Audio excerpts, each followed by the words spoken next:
Hi there, welcome back on the channel. It's time for another Audi.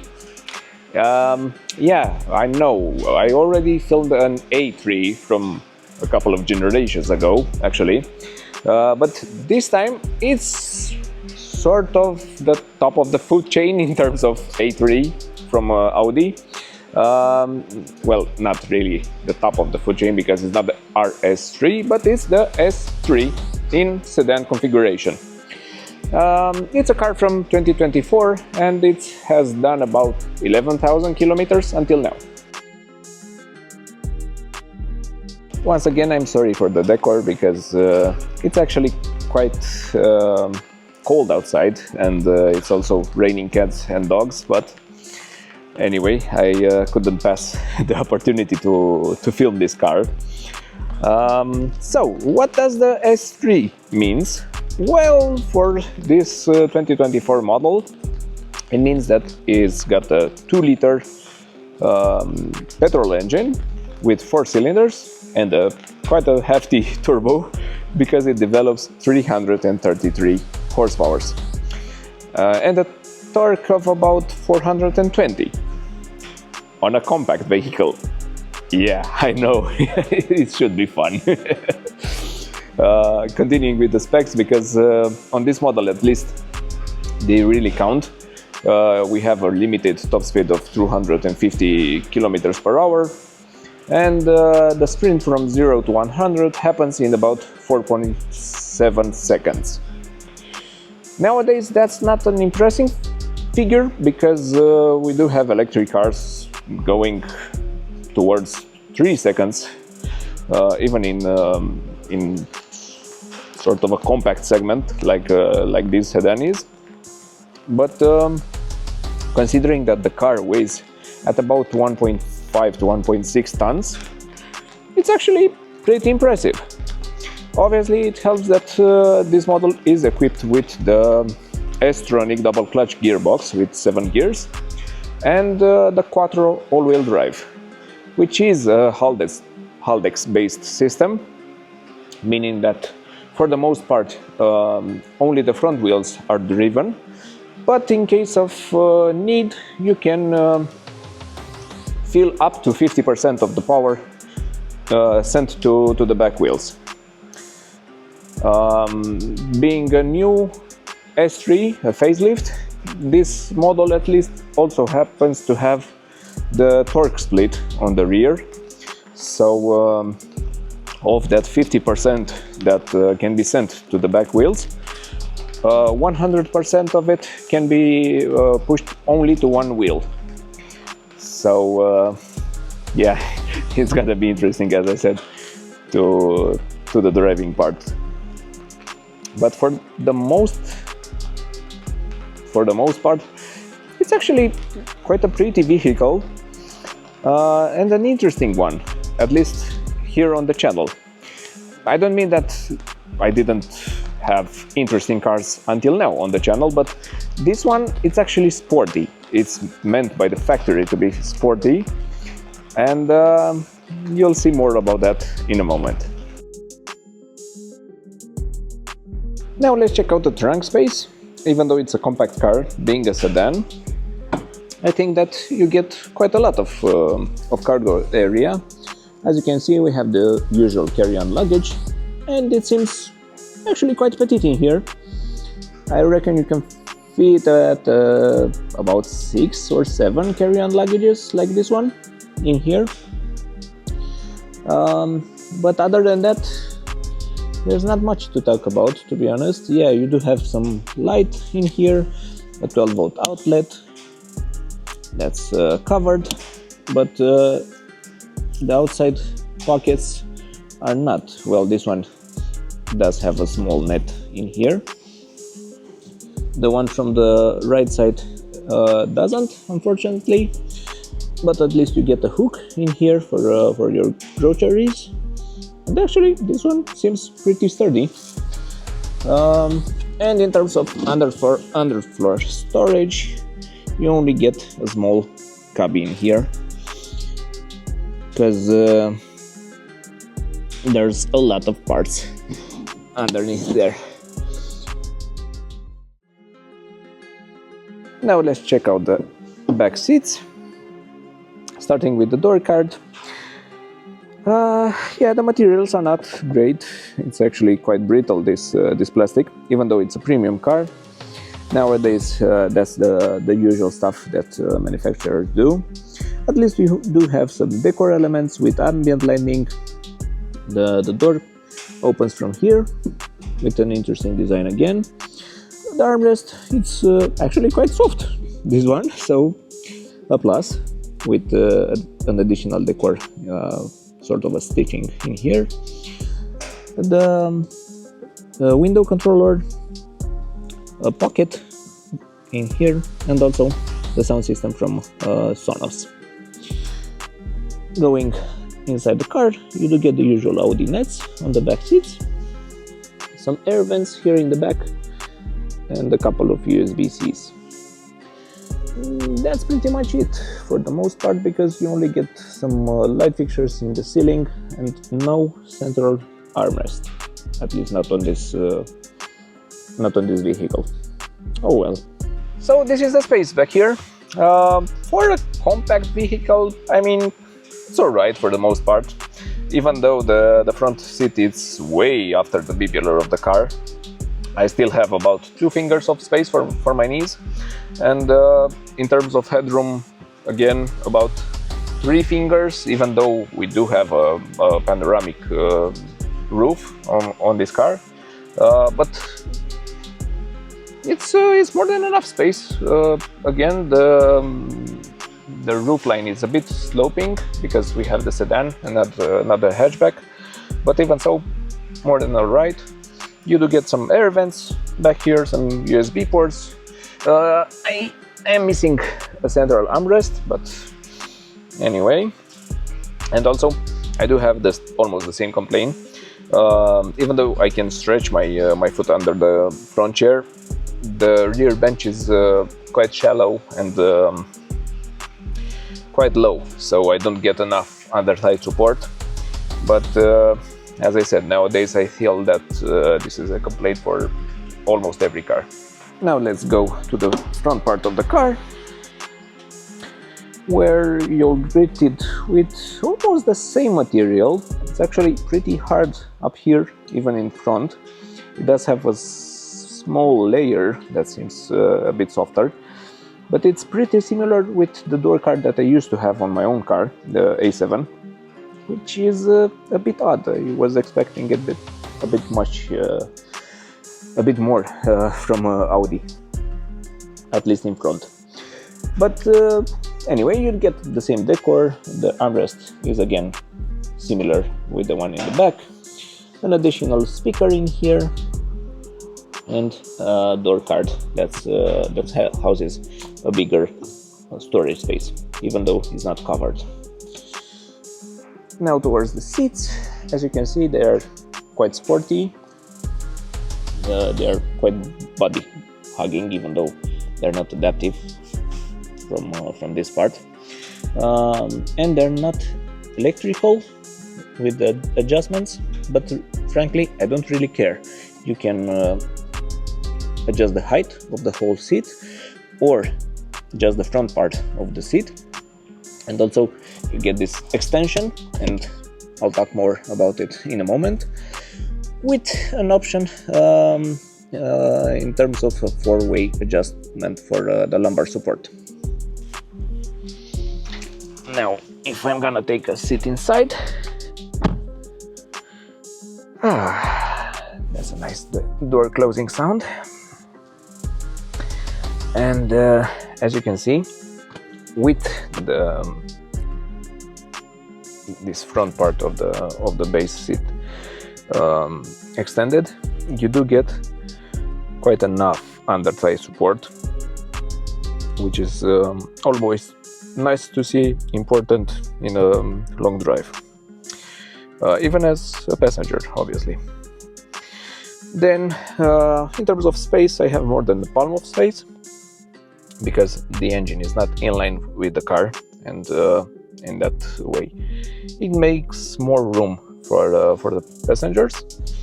The materials on the central console are not soft by any means, but At least you don't rest your knee on the console, only your leg, like lower down. So I don't see that as a problem. Again, you get some interesting decor on the door card, on the dashboard. I was stuck with the door card, and also some stitching up here, and also the glove box is covered, and it's actually pretty deep. So again, all in all, seems fine. And finally, we're gonna check out the front driver's side. The door card is similar.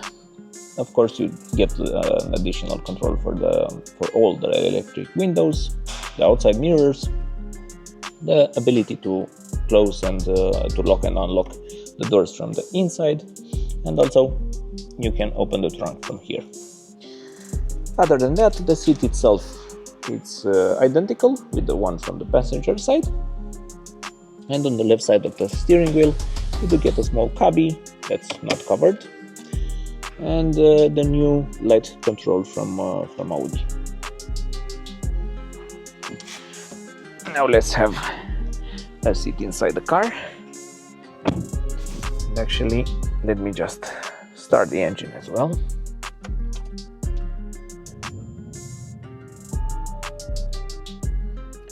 The good old days.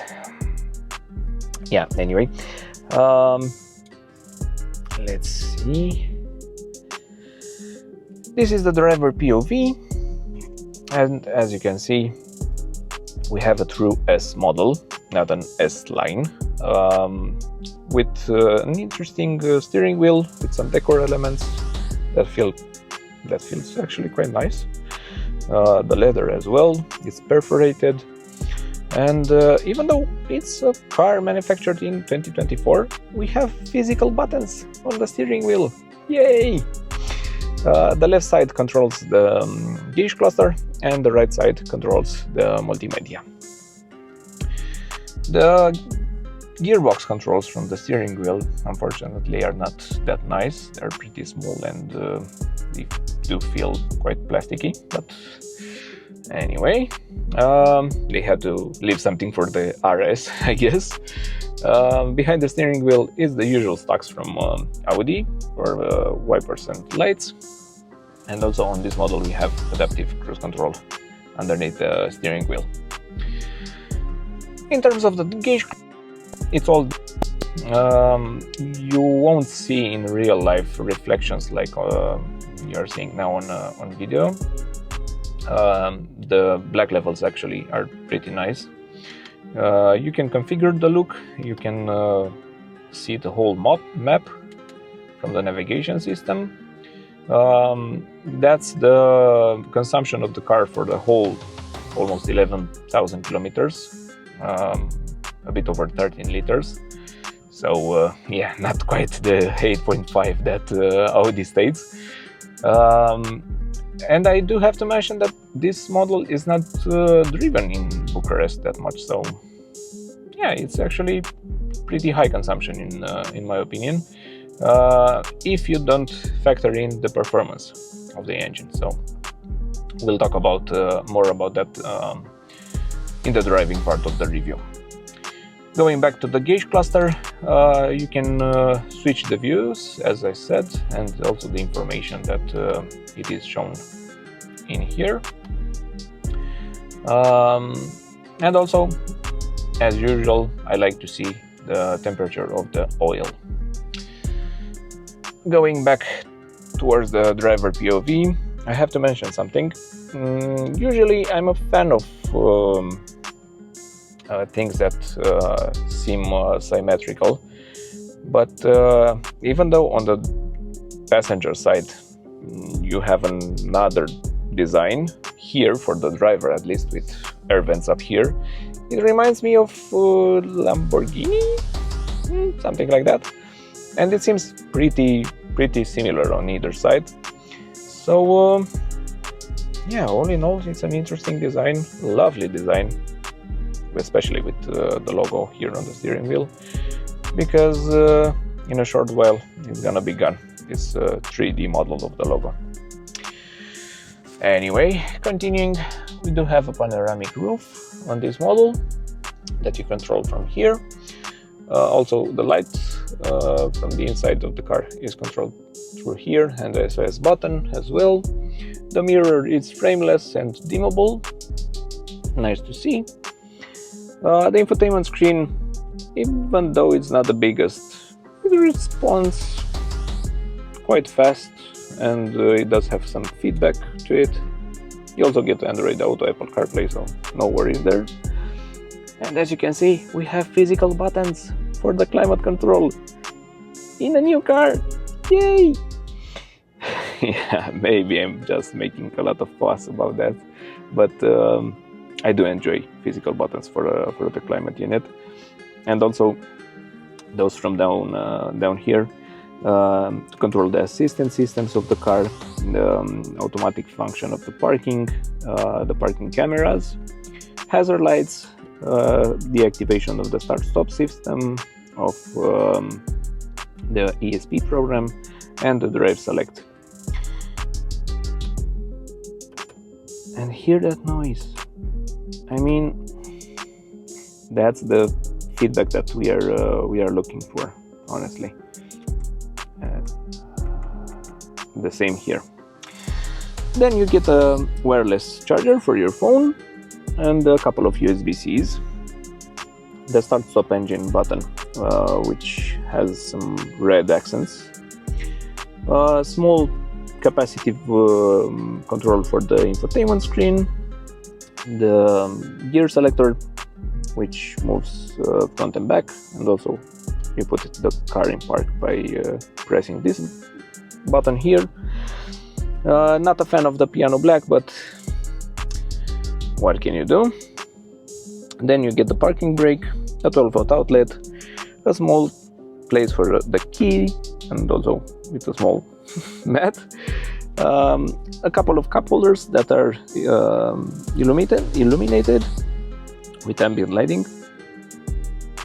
It looks quite nice and are actually adjustable as well. And the armrest, it's pretty small with a small cubby, but that's not really a problem for me. But I saw the cover for the 12-volt outlet and look at it. It's a compact car, but yeah, still looks nice. Welcome to the driving part of the review with the S3. And as you can see, I've been driving the car for a moment, and there's a difference in scenery because the rain has stopped and we are seeing a small amount of snow. I've also changed for a moment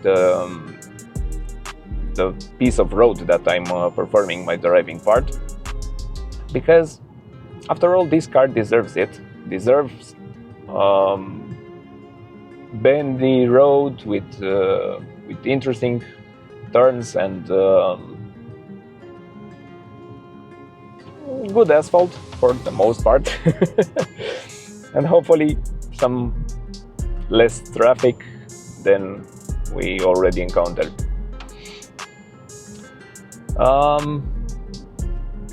So my first impressions,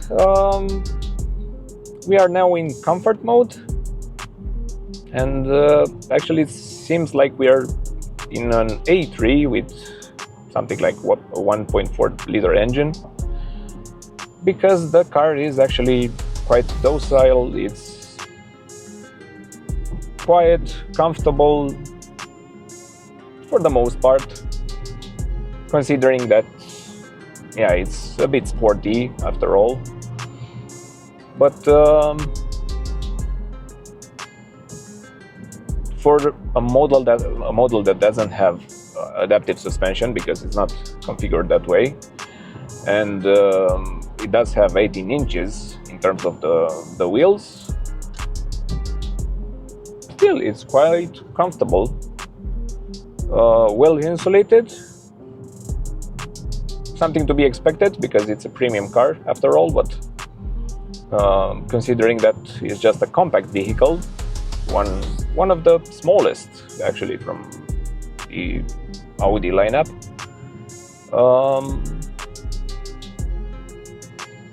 Yeah, it seems surprising actually. All the controls are easy to operate, the steering wheel, the brake pedal, easy to modulate, the gearbox, you don't even know that you have a gearbox. So, as I said, an easy car to live with. Until you switch the drive mode. Because obviously, you're not gonna buy an S3 to just do 50 kilometers per hour. So let's do that.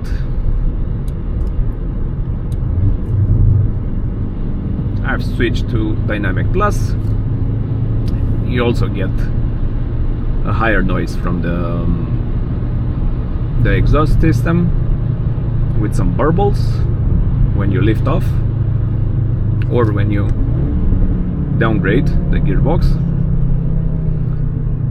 Probably it's in part some artificial noise pumped through the speaker system, but honestly, I don't really care.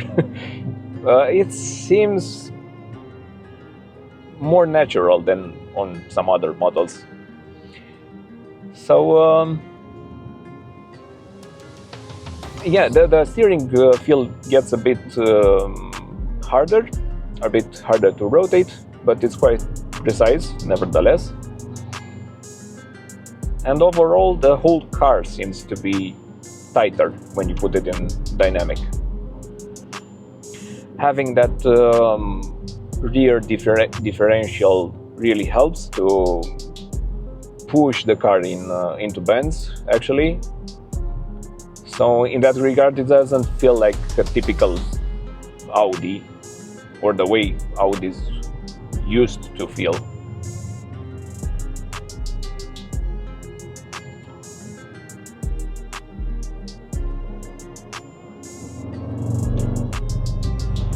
And even though it's a turbocharged engine, and it's quite a biggie in terms of the unit itself, because it has to, I mean, only that way you can develop 333 horsepower from a 2-liter engine.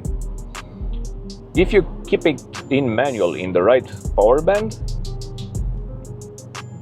the response is almost instant. I mean,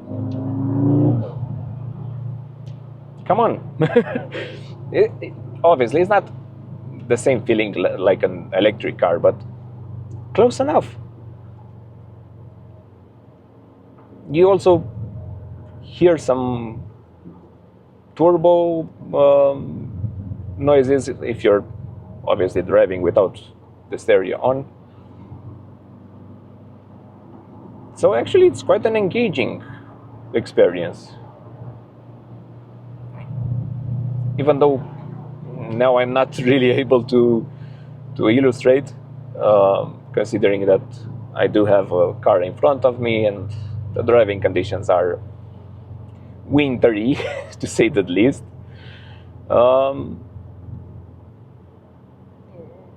You'll have to take my word for it. Going up this hill/mountain, I was able to enjoy the car for a moment there, and that's why I can say without a doubt that if this model feels this way, this brutal, I'm just wondering how's the RS3 or the bigger models, the S4, RS4, S7, or my personal favorite, the RS7. Yeah, I'll let the car in front of me gain some track in front of me, so I can try to enjoy the car for a bit.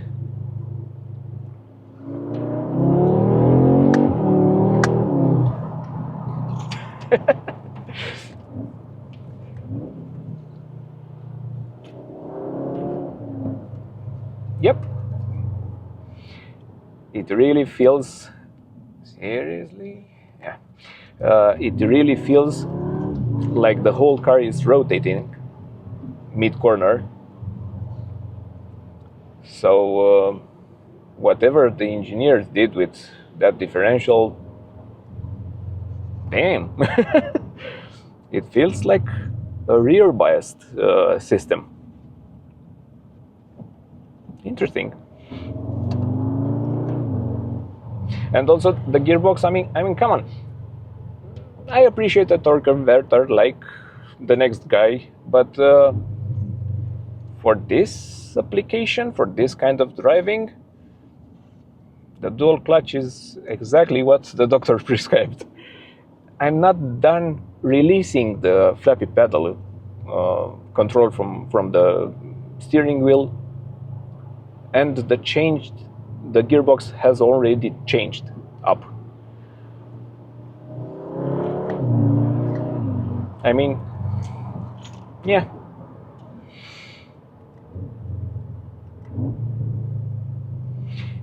I'm missing a small thing. I would have liked to feel something when the gear change happens. A small something. But other than that, nothing to complain, really.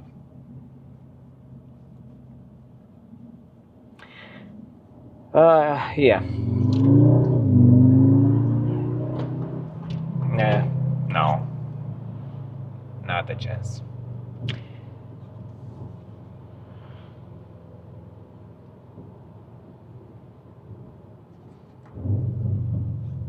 At least I can enjoy the sound.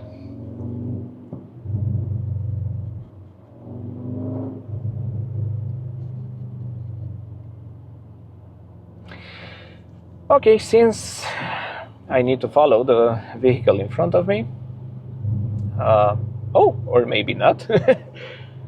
Yay, thank you.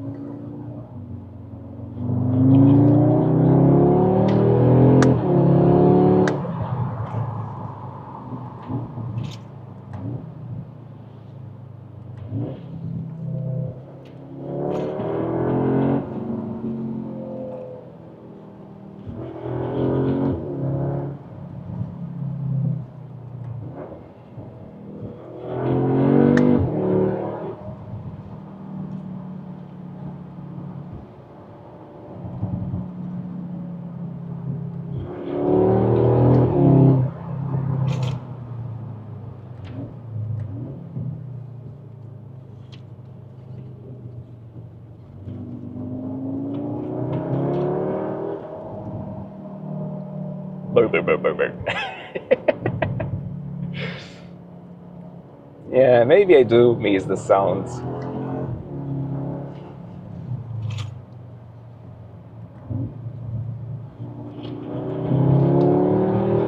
I mean, probably I could be just as fast on this type of road with my car, or maybe if I would have the performance variant of the Model 3. But yeah, the soundtrack wouldn't be this awesome. So, and again, it's only a 2-liter petrol engine with 4 cylinders. And to be honest, I wouldn't need anything larger, because then the front part of the car would be heavy and probably could understeer, so it's alright. Maybe that's why the S3 with the 2.5 5-cylinder engine has bigger wheels and tires on the front axle. This one gets the same dimensions on all 4 corners, so yeah.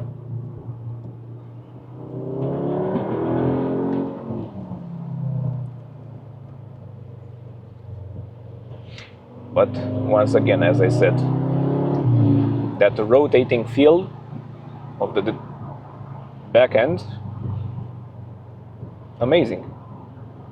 And I barely scratched the performance of this platform. It's not my car, I'm not used to it, so I'm a bit afraid of it. But I'm pretty sure once you get used to it and on dry tarmac, it's a joy.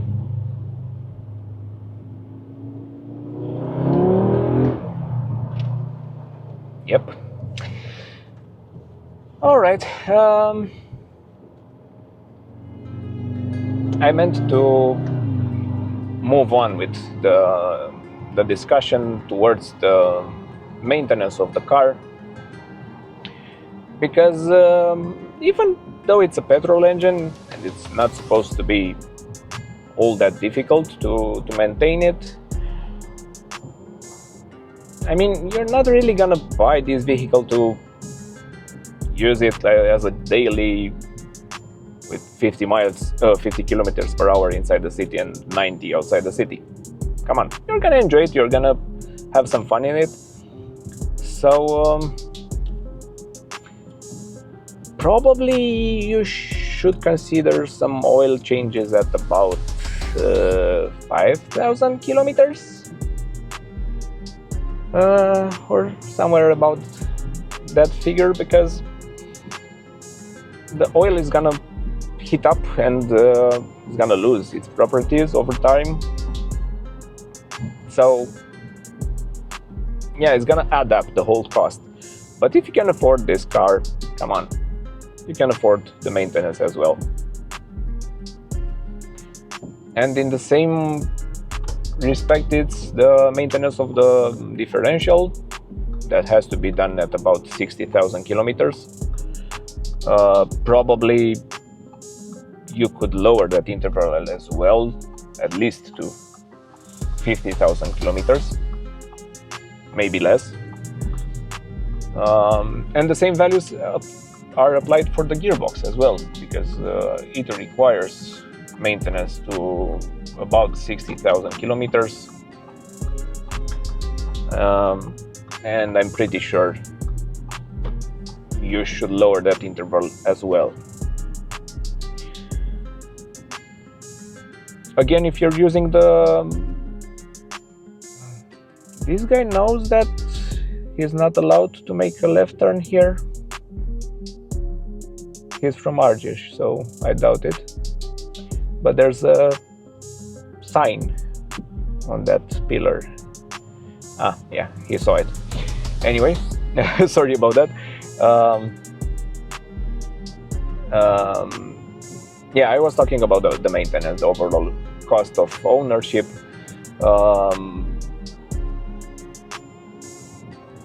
You also have to consider, well, maybe not the suspension, because it's quite a light car at around 1.5 to 1.6 tons. And the overall suspension is pretty basic, so it's not gonna be expensive to maintain or to replace. But you do have to consider the brakes and the tires. If you're gonna use the car the way it's intended to be used, you'll probably replace those at 1 year, maybe 1.5 years. So overall, those costs again are gonna add up. As is the fuel cost, because as you saw, the average of this vehicle, it's over 13 liters. Yeah, I talked with the owner and he said that outside the city you can see values as low as 6 liters outside the city, obeying the 90 kilometer speed limit. But on the highway, you'll most likely see values as high as 8, probably even 9 liters per 100 kilometers. And inside the city, over 10-12 liters. Maybe in a city like Bucharest, you could see values as high as 14 or even 15 liters. So is not an exactly frugal engine, but once again, you should expect something like that. It's a performance engine, so at least in terms of the taxes or insurance, it's not gonna break the bank, so it's got that going for it. Anyway, that's about it with the maintenance as well, because problems, come on, it's a 1-year-old car with 11,000 kilometers, so no problems until now. But I will talk for a moment about the things that I enjoy and some of the things that I'm not really a fan of. I'll start with the positives, as it is a compact sedan with some amount of performance actually. It's an everyday car that can make you smile, so it could probably be your only car. And I enjoyed that fact. For the most part, you can say that if you're trying to do everything, then you won't excel at any of the things that you're trying to accomplish. But with this model, at least, for the time that I've spent with it, I'm struggling to find something that's lame about it, that would make me think of another vehicle.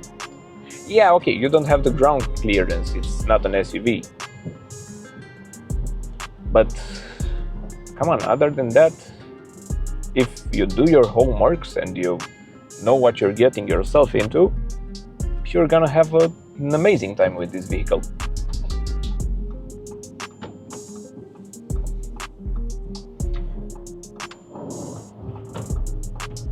So yeah, those are my impressions in terms of the positives. The overall build quality, it's on par with premium vehicles, something that's becoming quite a rare sight nowadays, even in the premium sector. The comfort levels are again acceptable, to say at least. And I also enjoy all the tech inside the car. The assistant systems, the noise from the exhaust system. You still have physical controls with the nicest feedback. So yeah, overall I'm pretty impressed with the car, and you know I'm a bit of a fan of Audi models, especially in sedan or sportback configurations. But even so, if you would otherwise hate the brand and you would try this vehicle on a twisty bend, I'm pretty sure that you're gonna change your mind. And now let's try and find something that I'm not really a fan of with this model. And again, I'm really scratching my head.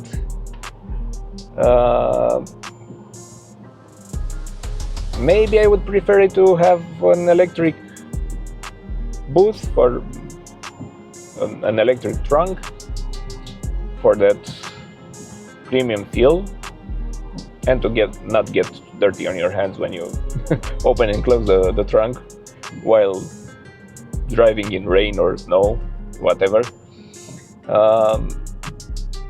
But probably something that depends on the configuration of the car. And other than that, no, the only thing that seems to be a downside for me is the interior, the piano black use of the interior. You do get it on the dashboard, you get it on the central console, and considering that I do have some OCD where I wouldn't want to see dust or fingerprints on the piano black, yeah, it could drive me crazy for a bit, and especially as it's an area that you use very often because you have the start-stop engine control right over on the central console, the gear selector as well. So yeah, I would probably use some covers for this area here. But other than that, I don't know. I'm really struggling to find something to bitch about, honestly.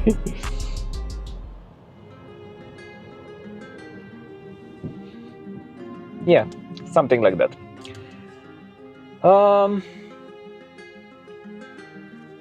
Okay, now I'll drive outside the city to a speed limit at around 90 kilometers per hour, and I'll try to do a sprint to see the performance of the engine, or the whole driving train actually, and probably that's gonna be it. I'm gonna conclude the driving part as well.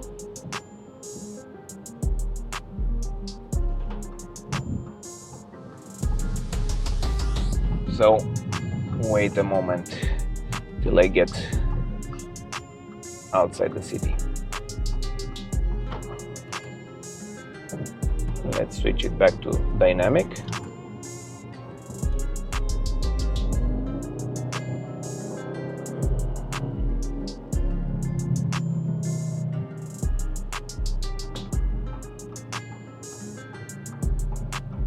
And let's see the sprint.